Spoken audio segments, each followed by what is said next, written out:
Hi, it's Stuart with Mercedes-Benz Downtown Calgary, your luxury award-winning destination downtown dealership. Today's Feature Friday is a double feature. We're featuring the GLE400 and the GLE43.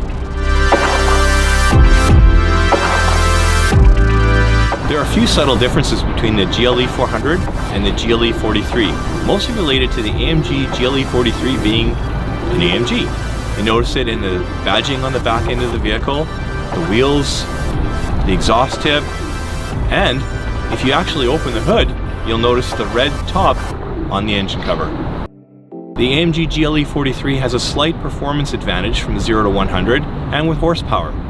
Both of these vehicles feature Mercedes-Benz advanced 4MATIC all-wheel drive system, but the GLE43 features the AMG specific 4MATIC system to deliver better performance.